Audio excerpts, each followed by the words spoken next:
श्री हरि नमस्कार। मैं संजीव कुमार। आज तैत्तिरीयोपनिषद गीता प्रेस गोरखपुर इसका तीसरा और अंतिम भाग संक्षेप में प्रस्तुत करने का प्रयास कर रहा हूं। वह जो कि इस पुरुष पंचकोशात्मक देह में है और जो यह आदित्य के अंतर्गत है, एक है, वह जो इस प्रकार जानने वाला है, इस लोक से निवृत्त होकर इस अन्नमय आत्मा को प्राप्त होता है, अर्थात विषय समूह को अन्नमय कोश से पृथक नहीं देखता। इसी प्रकार वह इस प्राणमय आत्मा को प्राप्त होता है,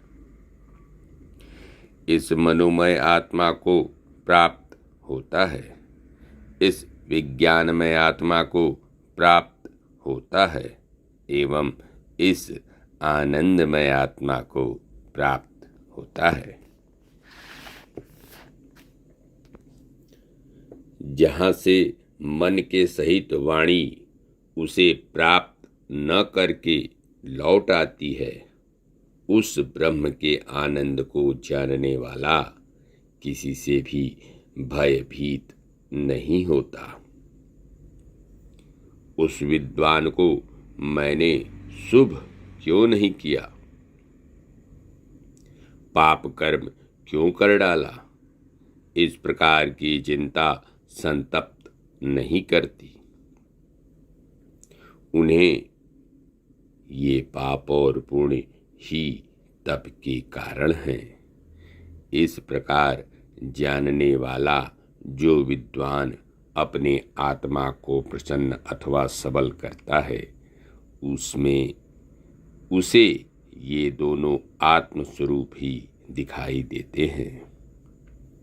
वह कौन है जो इस प्रकार पूर्वोक्त अद्वैत आनंद स्वरूप ब्रह्म को जानता है? ऐसी यह उपनिषद अर्थात रहस्य विद्या है। वरुण का सुप्रसिद्ध पुत्र भृगु अपने पिता वरुण के पास गया और बोला, भगवान मुझे ब्रह्म का बोध कराइए। उससे वरुण ने यह कहा, अन्न, प्राण, नेत्र, श्रोत्र, मन और वाक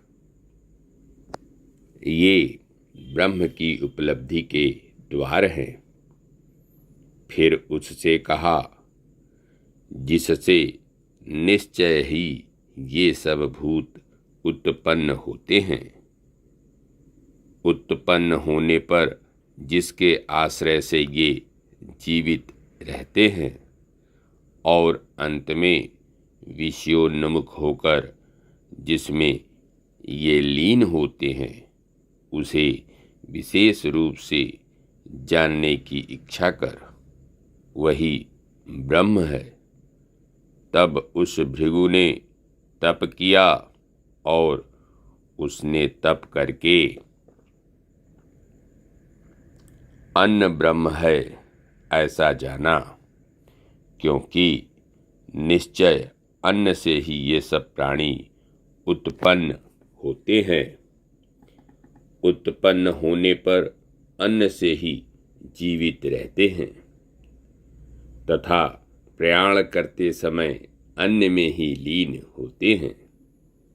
ऐसा जानकर वह फिर अपने पिता वरुण के पास आया और कहा, भगवान मुझे ब्रह्म का उपदेश कीजिए। वरुण ने उससे कहा, ब्रह्म को तप के द्वारा जानने की इच्छा कर, तप ही ब्रह्म है। तब उसने तप किया और तप करके प्राण ब्रह्म है ऐसा जाना, क्योंकि निश्चय प्राण से ही ये प्राणी उत्पन्न होते हैं। उत्पन्न होने पर प्राण से ही जीवित रहते हैं और मरोन्मुख होने पर प्राण में ही लीन हो जाते हैं। ऐसा जानकर वह फिर अपने पिता वरुण के पास आया और बोला, भगवान, मुझे ब्रह्म का उपदेश कीजिए। उससे वरुण ने कहा, तू तप से ब्रह्म को जानने की इच्छा कर, तप ही ब्रह्म है। तब उसने तप किया और उसने तप करके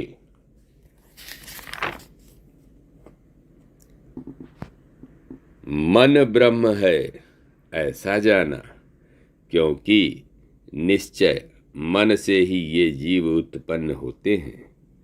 उत्पन्न होने पर मन के द्वारा ही जीवित रहते हैं और अंत में प्रयाण करते हुए मन में ही लीन हो जाते हैं। ऐसा जानकर वह फिर पिता वरुण के पास गया और बोला, भगवान, मुझे ब्रह्म का उपदेश कीजिए। वरुण ने उससे कहा, तू तप से ब्रह्म को जानने की इच्छा कर, तप ही ब्रह्म है। तब उसने तप किया और उसने तप करके विज्ञान ब्रह्म है ऐसा जाना, क्योंकि निश्चय ही विज्ञान से ही ये सब जीव उत्पन्न होते हैं। उत्पन्न होने पर विज्ञान से ही जीवित रहते हैं और फिर मरणोन्मुख होकर विज्ञान में ही प्रविष्ट हो जाते हैं। ऐसा जानकर वह फिर पिता वरुण के समीप आया और बोला, भगवान, मुझे ब्रह्म का उपदेश कीजिए। वरुण ने उससे कहा, तू तप के द्वारा ब्रह्म को जानने की इच्छा कर, तप ही ब्रह्म है। तब उसने तप किया और तप करके आनंद ब्रह्म है ऐसा जाना, क्योंकि आनंद से ही ये सब प्राणी उत्पन्न होते हैं। उत्पन्न होने पर आनंद के द्वारा ही जीवित रहते हैं और प्रयाण करते समय आनंद में ही समा जाते हैं।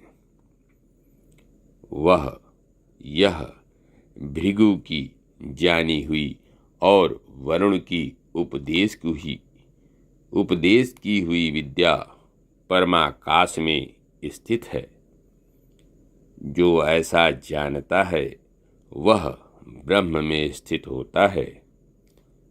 वह अन्नवान और अन्न का भोक्ता होता है। प्रजा, पशु और ब्रह्म तेज के कारण महान होता है तथा कीर्ति के कारण भी महान होता है।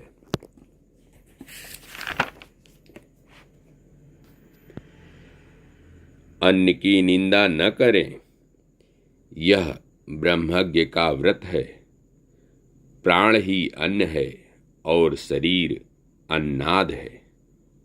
प्राण में शरीर स्थित है और शरीर में प्राण स्थित है। इस प्रकार एक दूसरे के आश्रित होने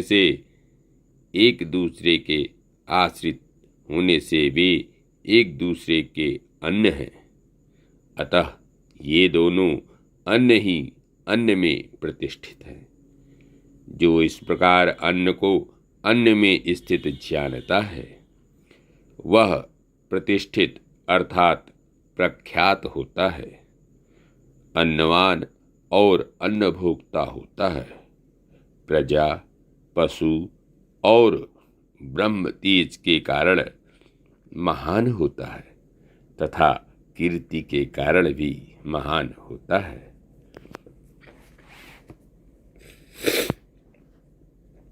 अन्न का त्याग न करें, यह व्रत है। जल ही अन्न है, ज्योति आनंद है। जल में ज्योति प्रतिष्ठित है और ज्योति में जल स्थित है। इस प्रकार ये दोनों अन्न ही अन्न में प्रतिष्ठित है।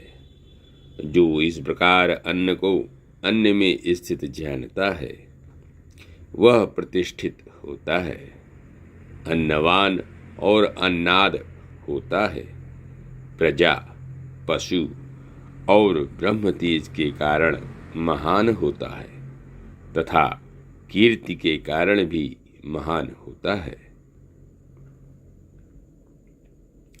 अन्न को बढ़ावे, यह व्रत है।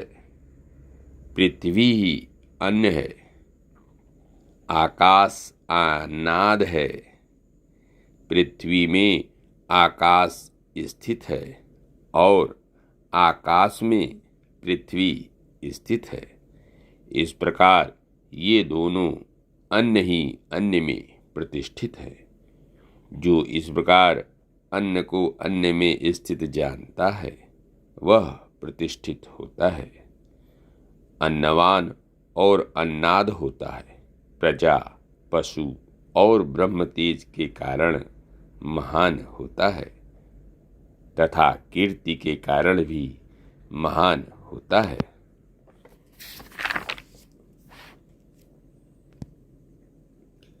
अपने यहाँ रहने के लिए आए हुए किसी का भी परित्याग न करे, यह व्रत है। अतः किसी न किसी प्रकार से बहुत सा अन्न प्राप्त करें, क्योंकि वह अन्नोपासक उस अतिथि से मैंने अन्न तैयार किया है ऐसा कहता है। जो पुरुष मुख्यतः प्रथम अवस्था में अथवा मुख्य वृत्ति से यानी सत्कार पूर्वक सिद्ध किया हुआ अन्न देता है, उसे मुख्य वृत्ति से ही अन्न की प्राप्ति होती है। जो मध्यतः सिद्ध किया हुआ अन्न देता है, उसे मध्यम वृत्ति से ही अन्न की प्राप्ति होती है, तथा जो अंततः अथवा निकृष्ट वृत्ति से सिद्ध किया हुआ अन्न देता है, उसे निकृष्ट वृत्ति से ही अन्न प्राप्त होता है। जो इस प्रकार जानता है, ब्रह्म वाणी में क्षेम अर्थात प्राप्त वस्तु के परिरक्षण रूप से, योगक्षेम रूप से प्राण और अपान में, कर्म रूप से हाथों में, गति रूप से चरणों में और त्याग रूप से पायु में उपासनीय है। यह मनुष्य संबंधिनी उपासना है। अब देवताओं से संबंधित उपासना कही जाती है। तृप्ति रूप से वृष्टि में, बल रूप से विद्युत में, यश रूप से पशुओं में, ज्योति रूप से नक्षत्रों में, पुत्रादि, प्रजा, अमृतत्व और आनंद रूप से उपस्थ में तथा सर्व रूप से आकाश में ब्रह्म की उपासना करें। वह ब्रह्म सबका प्रतिष्ठा अर्थात आधार है। इस भावना से उसकी उपासना करें। इससे उपासक प्रतिष्ठावान होता है, वह मह है। इस भाव से उसकी उपासना करें। इससे उपासक महान होता है, वह मन है। इस प्रकार उपासना करें। इससे उपासक मानवान अर्थात मनन करने में समर्थ होता है। वह नमः है, इस भाव से उसकी उपासना करें। इससे संपूर्ण काम्य पदार्थ उसके प्रति विनम्र हो जाते हैं। वह ब्रह्म है, इस प्रकार उसकी उपासना करें। इससे वह ब्रह्मनिष्ठ होता है। यह ब्रह्म का परिमर अर्थात आकाश है। इस प्रकार उसकी उपासना करें। इससे उससे द्वेष करने वाले उसके प्रतिपक्षी मर जाते हैं तथा जो अप्रिय भ्रातृव्य होते हैं वे भी मर जाते हैं। वह जो कि इस पुरुष में है और वह जो इस आदित्य में है एक है।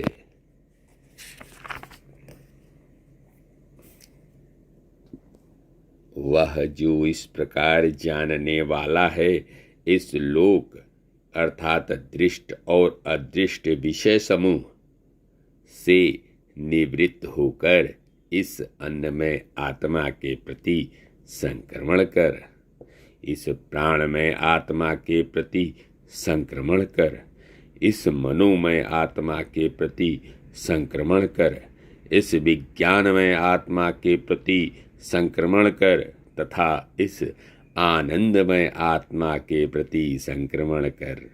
इन लोकों में कामान्नी अर्थात इच्छानुसार भोग भोगता हुआ और कामरूपी होकर अर्थात इच्छानुसार रूप धारण कर विचरता हुआ यह सामगान करता रहता है। How how how.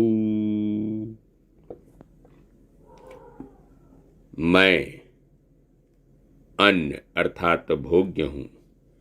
मैं अन्न हूँ, मैं अन्न हूँ। मैं ही अन्नाद भोगता हूँ, मैं ही अन्नाद हूँ, मैं ही अन्नाद हूँ। मैं ही श्लोककृत हूँ, मैं ही श्लोककृत हूँ, मैं ही श्लोककृत हूँ। मैं ही इस सत्यासत्य रूप जगत के पहले उत्पन्न हुआ हिरण्यगर्भ हूँ। मैं ही देवताओं से पूर्ववर्ती विराट एवं अमृत तत्व का केंद्र स्वरूप हूँ। जो अन्न स्वरूप मुझे अन्नार्थियों को देता है वह इस प्रकार मेरी रक्षा करता है, किंतु अन्न भक्षण करने वालों को मैं अन्न रूप से भक्षण करता हूँ। मैं इस संपूर्ण भुवन का पराभव करता हूँ। हमारी ज्योति सूर्य के समान नित्य प्रकाश स्वरूप है। ऐसी यह उपनिषद ब्रह्म विद्या है। जो इसे इस प्रकार जानता है। धन्यवाद। नमस्कार।